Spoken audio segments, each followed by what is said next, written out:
And alright, here we go. We're back again, another Thursday, where we do our live meditations. Woo! Everyone's jacked. So, did you have a good week this week? Yep. Yeah. Good, someone did. Pretty typical. Mine was awful this week. But that's okay. We're here, we made it, and yeah, I thought tonight, because I had such an awful week, it got me thinking about the grind. One of the reasons I started this thing was because I know anyone who's probably watching this show, if you watched that episode that I did on Spiral Dynamics, and you looked into it, you probably found yourself in the stage orange category, and probably moving into stage green, I would think. Moving out of the materialist paradigm of the constant working just for material gain and all that stuff, and you're looking for more in your life, and you're looking within, and maybe you found a meditation practice or something like that, kind of like we have here and what we're doing, and yeah, so I want to talk about this middle path because I know it's tough. You know, you've got so much going on in life, and finding time to keep up with meditative practices and stuff like that. It can really get complicated and hard sometimes. Sometimes you don't feel like meditating. Say you get into a fight with your wife or your significant other. You had a bad day at the office or something like that, and you're just like, man, I don't want to do this tonight. Just, I want to kick back, drink beers, and watch the hockey game. I would encourage, keep pushing forward with your practices, with your meditation and stuff like that. We were talking about the middle path, and it seems sometimes like... What's the middle path? Explain the middle path. In a summary. I would say, let's split it up into three. It seems like with spirituality that it's almost easier if you are born into wealth and you already start with all the material things, or if you were born into poverty, you don't have anything to lose. And the people who are grinding it out are consumed by the sustaining of a certain lifestyle, while people who have much more wealth might be able to take it a little bit more easier because they're more comfortable, and those who don't have a lot, they don't have anything to lose. That's an assumption, though. Yes, I know. That's why we're doing this. People with wealth don't necessarily have more leisure time. Yep. And being given leisure time without earning it may be a hindrance too to your development. Like, if you were handed life on a platter and you had no experience of developing discipline to earn all that free time, that could screw up your development in some ways. Might be like a roadblock for you. Yep. Unless you were able to see it, if you were like Buddha, he was born into wealth, and but he made himself poor. Yes. First. Yes. Made himself poor, and then took it to the whole other end of the spectrum, to make things happen. I don't know. I don't know. I find it tough after, a crappy week. I got some bad news in business this week, and it was just such a, it's funny. You do this work and you think, oh yeah, I'm getting, I'm becoming more spiritual. I'm getting better, and then something awful happens. You're like, I'm still so tied down by all the crap in my life that I have. I'm still have so much crap that's tying me down. And it's like, I got so far to go. But, you're smiling. What do you think? Well, we tie ourselves down mostly.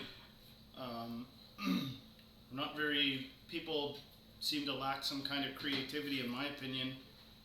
when it comes to untying themselves from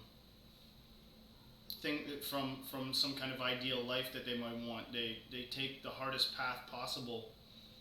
And it's usually, like you said, in our culture, if we are, in reference to spiral dynamics, very stage orange, which is materialistic and success driven and all this stuff, it can be hard to work all the aspects of life, all the whole Maslow's hierarchy of needs, and it can be hard to live a spiritually fulfilled life when you're so grounded. Being grounded is good, but it can detract from your ability to have some kind of sense of peace or sense of meaning when you grow out of maybe strictly being success driven. I don't know. That sounded like a ramble. No, I think it's truth good. in there I think somewhere. it's good what you're saying. Letting go in baby steps might be a strategy. That's kind of what I've done. I've tried to work a little less, work less weekends, not put so much pressure on myself that my job requires me to produce this much and it has to get done and I'm killing myself to do it. Then I'm not gonna kill myself that much. Maybe take it down 10%. See where that lands you in your business. Little things that you could do maybe to pull yourself out. Maybe going on a personal camping trip or something, like an individual, pulling yourself out for a weekend. Just go to your cottage by yourself or go camping by yourself or something like that. To go take some time to find yourself. It sucks with all the COVID crap. I was wanting to do that, but I feel like it's hard to do that right now. Well, it's funny because I think as you grow, as most people grow when they learn things about life, and they're taking in concepts and ideas and fears that are driven by the society and the culture around them. As you grow, you build this like yarn ball, and and then you want to start unwinding it to get to truth. You end up confused with the situation that you're in, a tightly knit yarn ball, and as you're trying to take it apart, some people do something radical and rip it apart and leave their life behind, go join a convent and shave their head and meditate in a cave for the next 10 years, and then there's people that kind of slowly work at it to get at it. But either way, people want to know, it seems, that when they're living by the standards that their society has put on them of being a contributing part of society and being part of a nuclear family or whatever the case may be, whatever you deem as like some kind of normal, successful, effective, contributing part of society, when you're having a hard time finding fulfillment in that, which is like probably where the term midlife crisis comes from, people that have arrived at middle age and all the success that they've acquired isn't doing it for them, and they want to go deeper and they want to introspect, and on the topic of middle path, you could go hyper truth seeker, hyper spiritual, go join a commune, or you could go very slow and kind of, I don't know, take some kind of very superficial self-development route, and then maybe there's a middle path. Maybe it does take the odd weekend off or the odd week off. Yeah. Provided everything works out for you, provided you don't go bankrupt or lose your job or something. I was thinking that what if something awful happened? It was like you could maybe take it as like a blessing. Okay, I'm not redoing that again. I'm gonna become a hippie and join a commune like you said, and I guess settle down, because you only get a few shots in terms of like making wealth or whatever. Some people never even go for it, and I don't think there's a right or a wrong way to do it. But you could, if you're struggling financially or whatever, or things don't work at good, or the stock market crashes or something like that. It could be a blessing in disguise, if that's what you want to call it. You know, to tear you away from the corporate, to get you out of it, and then to get going. Could might. Yep. So I guess that would be the glasses half full side of it. But I guess we've rambled on long enough. It's been good. Have we? I don't know. You've only talked for a minute. What do you want? Say it in the comments. Do you like the rambling? Yeah, we can ramble for longer if you want. Speak up. If there's subjects and stuff like that you want to hear us talk about in terms of, you know, whatever you want us to talk about, Whatever. you can leave that in the comments. You choose. We'll talk about it, and we'll try to blend it in, mix it in somehow with the meditations that we do. You know, another reason I just want to normalize this, man. You know, meditation, it's pretty normal, man. It's like in 30 years from now, it's going to be part of the public school system. Kids are going to have to meditate. So get used to it. But anyway, we'll get started here. I'm going to put the music on. We're going to hit the mats, and we'll see you. The worst part is meditating. Oh, jeez.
All right, we're back. Hopefully you enjoyed that. We're back. Now, normally I do these script readings, and tonight this week I was studying up on Sikhism. You met a Sikh, didn't you? When you were working at Wonderland? I used to work with some Sikhs. Did you learn anything interesting? They had bracelets. Yeah. They were nice people, regular folks. Yeah. And I liked them. Yeah, they're another religious tradition that comes out of India. It seems like so many of these religions come out of India, probably just because of the date and time where humans began and all that stuff. But no, the Sikhs are interesting people. I think it's the 5th largest religion in the world. I think they had like a main starting guru. I forget the name of the guy, and then when he died, he passed down his teachings to, like, I don't know if it was 10 or 12 other gurus, and then spread the Sikh religion. They are all about, they believe that there's just like one God. Same thing. It's amazing how similar all these religions are, because they're non-dual, where they just believe that there's just God, there's one God, and all we are, fractals of God, and that we reincarnate. I think a funny feature of big religions is that they all seem to have their fundamental core, almost what you could call conservative members that are very by the book and try to be, let's just say, conservative and very conservative, whatever. And then you've got people that recognize it as their faith, but it's more by tradition. It's the tradition that they're linked to. Oh, so okay, yeah. Even if their scriptures say... It's more like their faith is in their faith. Right. And, I mean, for instance, whether it's Christianity, Catholicism, the Muslim faith, whatever, say, for instance, you're a homosexual or something like that, and you want to continue to practice that, you've got people that are hardcore, like, you may even say, like, you shouldn't even watch television. You need to be by the book in many different ways. But then you got people that want to hang on to their religion more for a traditional sense, or I can't even say why they want to hang on to it. But I'm saying with the Sikh thing, do you find that it's, I don't know how much research you did into it, if you found that that was the case as well, but... Yeah, they're pretty devout. They believe in reincarnation. It's all to do with karma and stuff like that, and playing your part in this life, giving your life to charity and stuff like that. There's a big part of their thing. Treating others the way you want to be treated, and they have a book, a scriptural book, and I thought I would just read off some of the quotes from their book. And it's called the Sri Guru Granth Sahib Ji. I probably killed that. That was probably awful. But so if a Sikh has watched this, that is awful. Sri Guru Granth Sahib Ji. It was terrible. But anyway, I'm going to butcher some quotes from their most holy book.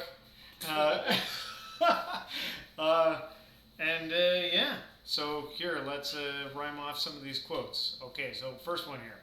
When the mind is not pure, what is the good of practicing outward cleanliness? Question mark. Falsehood shall come to an end, O Nanak, I don't know what that is, and truth shall ultimately prevail. There is only one air, earth, and only one light of the God in each being. The word Shabad is the guru, and the mind attuned to the Shabad is the disciple. The Shabad is the guru, teacher, fathomless and calm. Without the Shabad, the people wander astray. Attune your mind to the world, guru. For the sake of wealth, The mortals become servants and thieves, but it goes not with them and remains behind for another. The glories are in the Lord's own hand. He blesses those with whom he is pleased. He alone is a wise man who gains spiritual knowledge through meditation upon the divine virtues. Everyone say that the Lord is one, but each one is engrossed in ego and pride.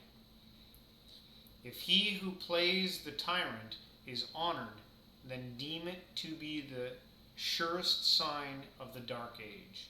And last one here. Having created the universe, the Lord abides. Therein, he who avails of the lifetime is really the servant of God.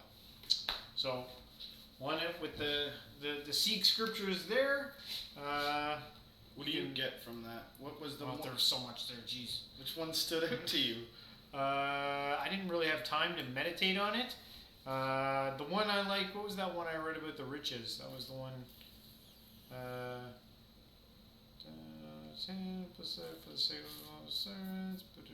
can't even find it now. Of course.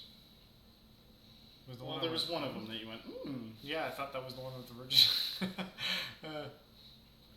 He alone is a wise man who gains spiritual knowledge through meditation upon the divine virtues. What are the divine virtues? I guess I have to study Sikh. You got to know the rest of the Sikh. It's interesting that they use the word ego and guru and stuff. How old is this? Yeah, I think it's religion. From I want to say the 1500s, but I could tell 1500 BC.